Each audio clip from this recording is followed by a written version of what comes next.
తిరుపతిలో హైటెన్షన్ వాతావరణం నెలకొంది. తిరుపతి గోశాలలో 100 ఆవులకు పైగా మరణించాయంటూ టీటీడీ మాజీ చైర్మన్ భూమన కరుణాకర్ రెడ్డి చేసినటువంటి వ్యాఖ్యల నేపథ్యంలో కూడా ఇటు కూటమి ప్రభుత్వం నుంచి అలాగే వైసీపీ నేతల మధ్య కూడా మాటల యుద్ధం అయితే కొనసాగుతుంది. ఈ క్రమంలోనే టీడీపీ అధ్యక్షుడు పల్లా శ్రీనివాస్ ట్విట్టర్ వేదికగా కూడా ఒక సవాల్ విసిరారు. దమ్ముంటే మీరు గోశాలకు రండి, అన్ని వాస్తవాలు మీకు తెలియజేస్తామని చెప్పేసి కూడా ఒక సవాల్ విసరడం జరిగింది. ఈ నేపథ్యంలో కూడా ఆయన సవాల్ను స్వీకరించినటువంటి భూమన కరుణాకర్ రెడ్డి తన అనుచర వర్గం ఎవరైతే ఉన్నారో జిల్లాలో ఉన్నటువంటి వైసీపీ నేతలు, మాజీ డిప్యూటీ సీఎం నారాయణ స్వామితో పాటుగా ఎంపీ గురుమూర్తి తదితర నాయకులందరూ కూడా భూమన కరుణాకర్ రెడ్డి నివాసం నుంచి కూడా గోశాలకు బయలుదేరారని చెప్పవచ్చు.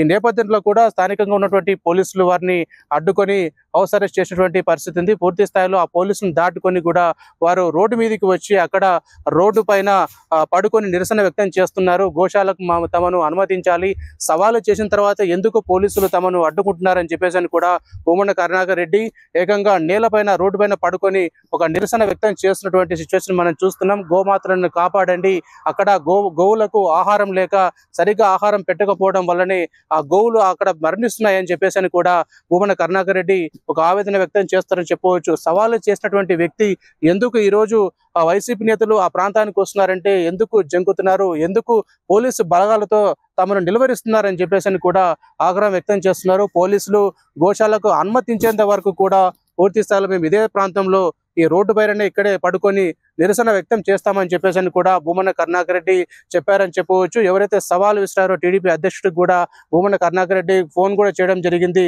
ఖచ్చితంగా తమను అక్కడ గోశాలకు అనుమతించాలి, వాస్తవాలు ఏంటో ప్రజలకు తెలియాల్సినటువంటి అవసరం ఉందని అంటున్నారు. ఎందుకంటే ఆవు అనగానే పూర్తి స్థలం మనకు సకల దేవతలు ఆవులో కొలువు తీరింటారని చెప్పి హిందువుల యొక్క మనోభావాలు కాబట్టి పూర్తి స్థాయిలో హిందువుల మనోభావాలు దెబ్బతినకుండా అసలు వాస్తవానికి గోశాలలో ఏం జరుగుతుంది, వాస్తవానికి గోవులు అన్ని చనిపోలేదని చెప్పేసి కూడా టీటీడీ చైర్మన్ అంటున్నారు. అయితే వాస్తవంగా ఎన్ని ఆవులు అక్కడ ఉన్నాయి, ఎన్ని ఆవులు చనిపోయాయి, ఒకవేళ అనారోగ్యంగా చనిపోతే ఎన్ని ఆవులు అక్కడ చనిపోయిన విషయాలు కూడా బయట పెట్టాల్సినటువంటి అవసరం ఉంది.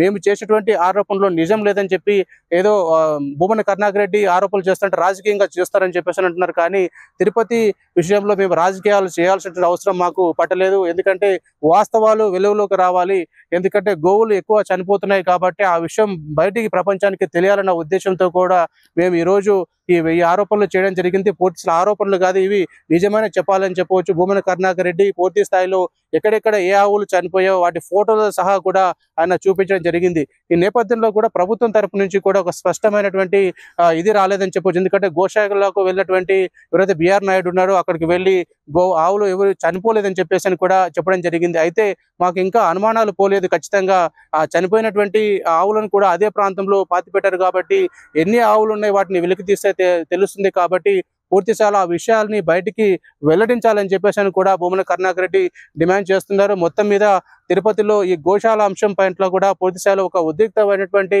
వాతావరణం అక్కడ కొనసాగుతుంది. పూర్తి స్థాయిలో పోలీసు అధికారులు ఎవరైతే ఈ ఆందోళన చేస్తున్నారో వైసీపీ నేతలందరినీ కూడా అరెస్ట్ చేసే సిచ్యువేషన్ కనబడుతూ ఉంది. పూర్తి స్థాయిలో అక్కడ ఒక రాసరోక అనేది జరుగుతూ ఉంది. ఒక టెన్షన్ వాతావరణం అయితే తిరుపతిలో కొనసాగుతుందని మనం చెప్పవచ్చు.